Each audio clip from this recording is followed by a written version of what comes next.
চলতি বছরের মধ্যেই দেশে ফেরার আকস্মিক ঘোষণা দিয়েছেন আওয়ামী লীগের সভাপতি ও ক্ষমতাচ্যুত প্রধানমন্ত্রী শেখ হাসিনা।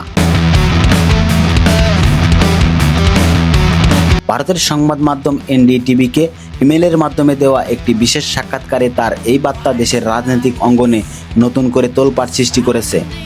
বিশ্লেষকদের মতে দক্ষিণ এশিয়ার বর্তমান ভূ রাজনৈতিক সমীকরণে বাংলাদেশ এখন একটি বড় কৌশলগত প্রতিযোগিতার কেন্দ্রে। ভারতের উত্তর পূর্ব অঞ্চলীয় নিরাপত্তা সীমান্ত ব্যবস্থা এবং বঙ্গোপসাগরীয় স্বার্থের কারণে ঢাকা দিল্লির জন্য অত্যন্ত সংবেদনশীল একটি জায়গা। ঠিক একই সময়ে চীন ও বাংলাদেশের অবকাঠামো, জ্বালানি খাত, তিস্তা নদী ব্যবস্থাপনা এবং ব্রিক্সকে ঘিরে তাদের অর্থনৈতিক কূটনৈতিক যোগাযোগ বাড়াতে তৎপরতা চালাচ্ছে। বাংলাদেশের প্রতিটি বড় পদক্ষেপ তাই আঞ্চলিক পরাশক্তিগুলোর জন্য অত্যন্ত গুরুত্বপূর্ণ হয়ে উঠেছে।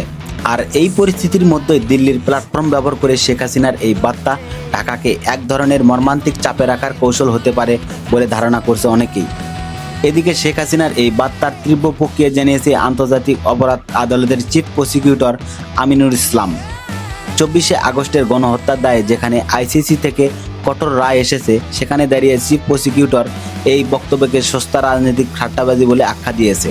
একই সাথে তিনি ক্ষমতাচ্যুত প্রধানমন্ত্রী শেখ হাসিনাকে চ্যালেঞ্জ ছুড়ে দিয়েছে, বলেছেন সাহস থাকলে দেশে ফিরে জুলাইয়ের ঘটনার বিচারের মুখোমুখি হন।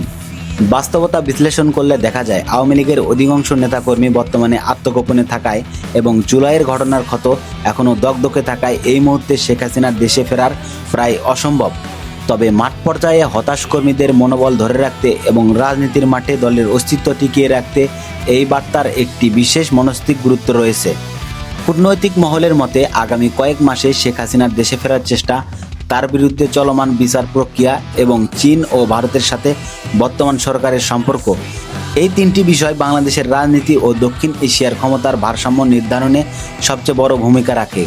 এখন দেখার বিষয় সব ধরনের অভ্যন্তরীণ ও আন্তর্জাতিক চ্যালেঞ্জ মোকাবেলা করে বর্তমান সরকার দেশকে কোন দিকে নিয়ে যায়। ধন্যবাদ সবাইকে। অবশ্যই আমার চ্যানেলটি সাবস্ক্রাইব করে পাশে থাকবেন।